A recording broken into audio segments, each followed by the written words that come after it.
it's James with a very special one-off Ask the Doctor, and I got the question book right here. So today's question is from Jason M. I just finished the Ultimate Edition of Batman v Superman and need to know what you think. Well, before I tell you what I think of the definitive edition, I'm going to tell you what I think about the theatrical edition. Well, this movie has been in the pipeline for at least 2 decades.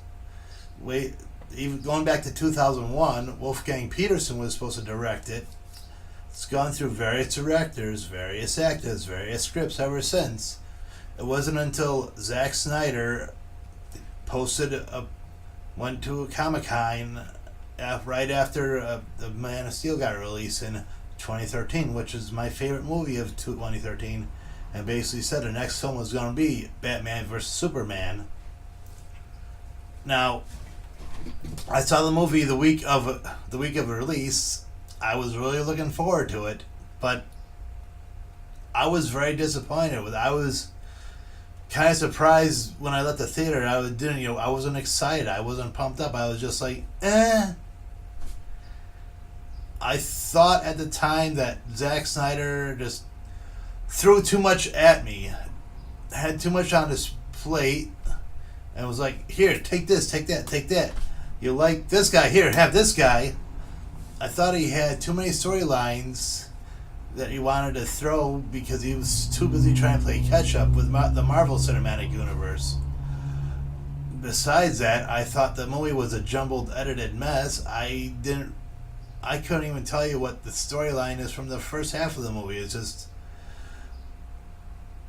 Batman has a gripe against Superman. Superman has a gripe for 5 seconds against the Batman. Lex Luthor's cuckoo bananas, which I hate. I don't understand. I don't understand why they made that with that character. And Alfred's like, oh, Mr. Wayne. And Lois Lane, she's just chasing stories about a bullet. That goes nowhere.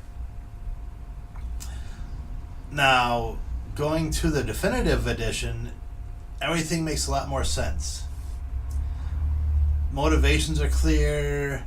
Manipulations are clear.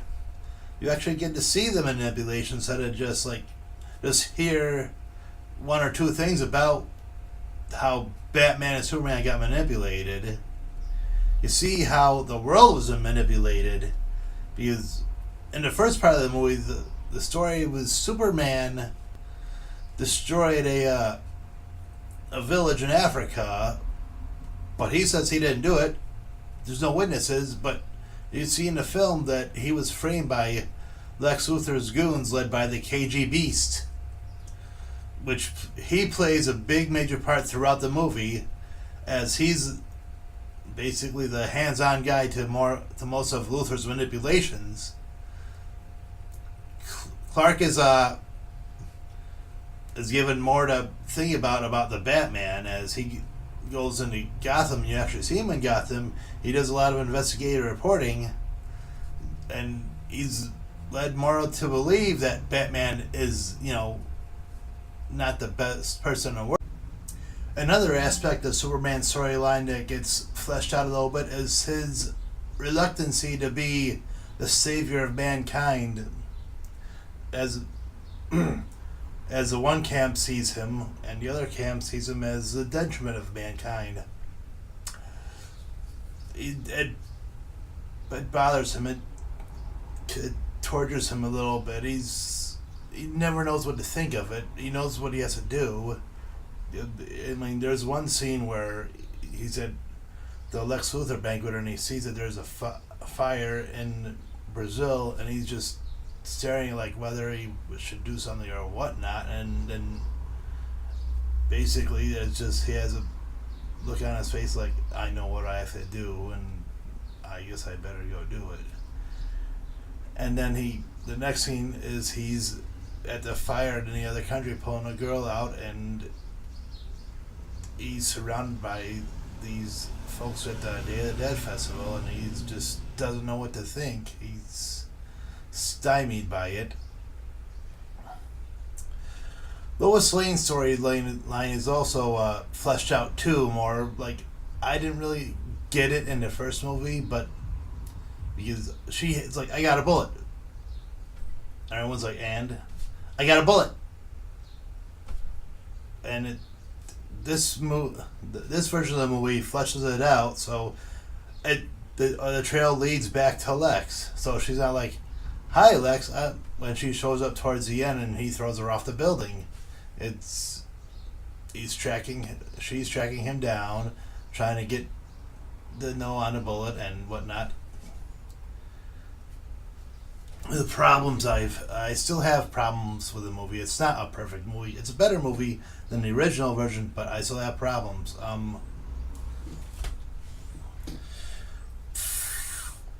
I don't think the Batman versus Superman fight was absolutely necessary. I'm going to say it. I know that's a draw point, but if Lex is, say, creating Doomsday regardless, and his whole plan is to wipe out the metahumans, why say you're creating this weapon that'll destroy them anyways? Why? I mean, it's just like eliminating one before the other, but why say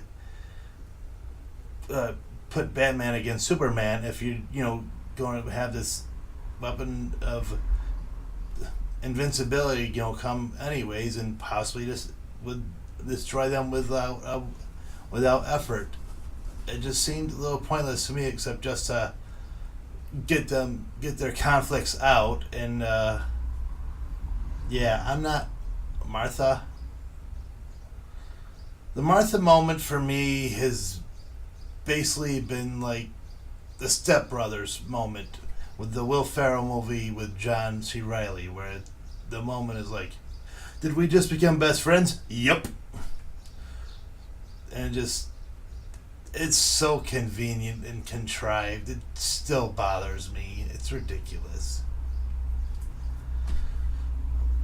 I like Ben Affleck, but I find his Batman is very stubborn, and he's a killer. He's not afraid to have a gun. People are trying to show him how Superman is this guy and this guy and this guy, but he's more worried about what his dreams tell him. And his dreams tell him Superman's a bad guy, besides the fact that he inadvertently caused the destruction of his building and the Luthor manipulation. And he's just getting just working for his emotions and making him angry. But, I wonder what, say, if they played the Batman role out, and I would have just rather have seen a war of ideologies instead of just the easy way out, where Superman doesn't really go after Batman because he has that one scene where he gets the car, says, "Don't turn that light on," or consider this mercy, but he never really goes back to that. And when the big fight does happen, it's more like Luthor sends him like a rabid dog, like, "I'm going to do something to your mother, now sick him!" And just, that seemed too convenient to me.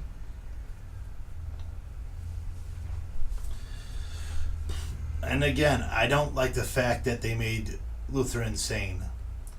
I think there could have been a way they could have figured out how to make him the comic book Lex Luthor, who's basically a genius and a man who's searching for power, work with the storyline so he's not out of his mind like a wannabe Joker. So anyways, bottom line is, it's not perfect, but the movie is more cohesive, makes a lot more sense, and it's more emotional, especially towards the end, because they actually show you the impact instead of like just a rush job with the funerals. The impact around the world and how the death of Superman's actually felt. So, I'm just going to give Batman versus Superman a B minus. And, yeah, it's not for every taste. You might, if you didn't like the first cut, you probably, I'm not saying you'll like this one, but it'll just make a little more sense.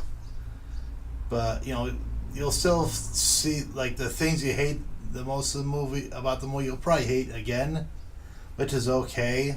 But anyways, well, thanks for watching. On Friday, I should have a brand new Dr. Pepsi video, and I'll have a full 5 questions answer for. So yeah, hope you enjoyed this one off. Thanks a lot.